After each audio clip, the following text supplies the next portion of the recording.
welcome back into Main Street Living. Now, I'm happy to report that all across the US and around the world, more and more people are moving towards a plant-based diet.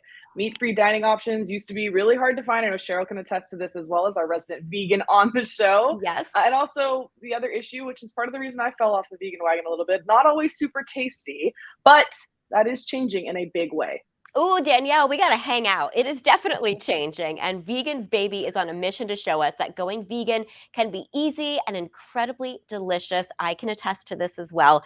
Founder Diana Edelman is here with more. Welcome back to Main Street Living. Always good to have you on the show. Thank you for having me. It's been a while. Yes. So for those of us who don't know, give us a quick tour of Vegan's Baby.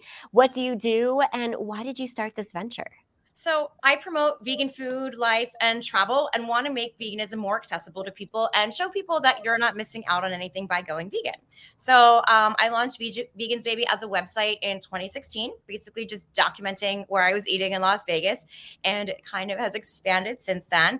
And I just basically show people how easy it is to be vegan. Wow. Well, Diane, before we go any further, can you give us a quick explanation of what it means to be vegan? I don't know if Cheryl has made me feel confident yet. Oh, excuse me, Q. Yeah, let's educate him. Let's do that. Educate. Right. Okay. Vegan means that you don't consume any products or byproducts from animals. Okay. So any living creature, you don't use it. Okay. Yeah, nothing with eyes is what I say also. Oh, wow. Yeah, and then people say, oh, what about potatoes? And I'm like, really? Give me a break. I haven't heard that one yet. Okay. That's a good one. That's cute. Yes.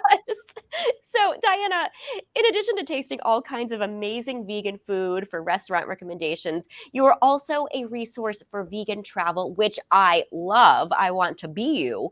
So what are some of the challenges that vegans run into while traveling? I know this, but let's talk about this a little bit, especially when you're traveling in a foreign country.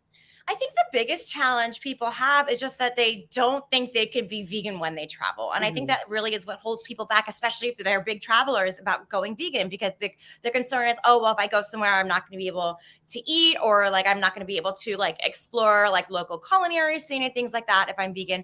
And it's not accurate. So that really is the biggest thing. And there's so many resources now where if you're traveling and you want to find vegan food, you can find it pretty easily. And then I also curate and host tours around the world to make it easier as well. Yeah, like you are moving and shaking everywhere. Now, tell us about these tours that you've hosted and the places that you've gone. Now, are these places that are like easier to travel as a vegan? Yeah, I mean, everywhere I go, like I always find vegan food. So the next tour I'm doing is a partnership with Alluring Africa, and they are a luxury safari outfitter. So I worked with them last year and took a group to South Africa. And so the next tour is back to South Africa, October 21st through 30th. And it is a 9-night tour with 4 nights in Cape Town, 2 in the beach town of Hermanus, and then 3 on a luxury safari.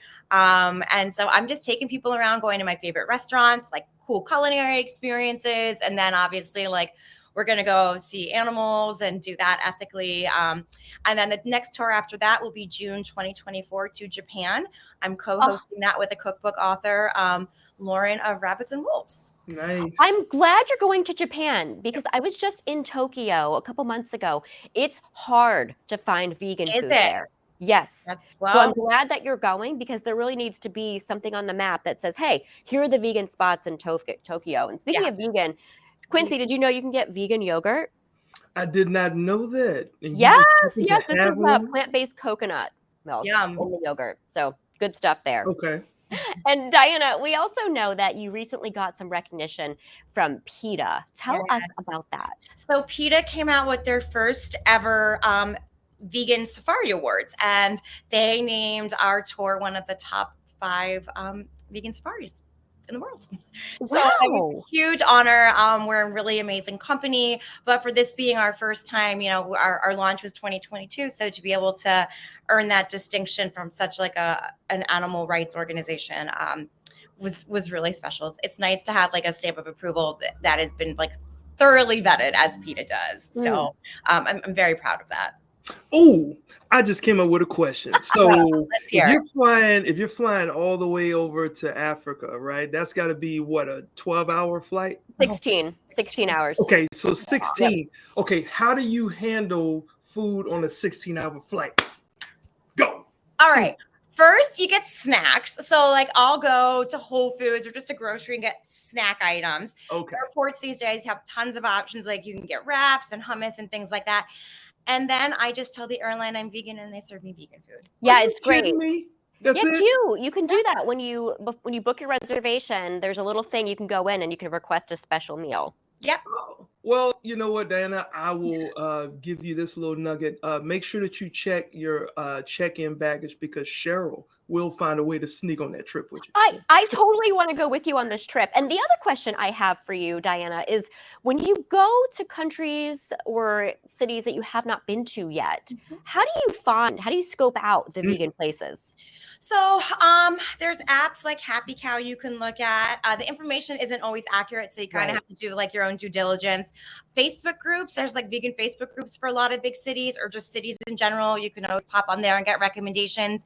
And then I just Google. Like I really like to find like off the beaten path spots, places doing really cool special things that like especially you can't find like in your own backyard. So I do a little bit of like everything. And really like when I travel these days, it really is to go eat. Like that is why I get on a plane. Yes. I always do that as well. I scope out the places in advance and I make reservations. So there's so many places out there. I'm glad that you do what you do. We need to find a way to get together. We're both in New York City right now, and I know you have a lot of recommendations. Okay, so I'm about to DM you. Don't you worry. We're going to get pizza. Yes. Oh, yes. Go ahead and get your pieces. And really quick, how can the viewers find out more about Vegans Baby in your upcoming tours? vegansbaby.com. Instagram is Vegans Baby. Twitter is Vegans Baby. Facebook is Vegans Baby. And then if you want a little more personal, I'm on TikTok at the Diana Edelman. And that's a whole bunch of stuff over there. Awesome. Well, when you go out and get lunch with Cheryl, then definitely come back and let us know how that went. All right. We'll FaceTime you. Break out my yogurt. Thanks again for stopping by. All right. Well, up next, talking about journey, there's a journey of 10,000 miles. And what does it begin with? Well, maybe a mouse clip or not. We'll find out after the break.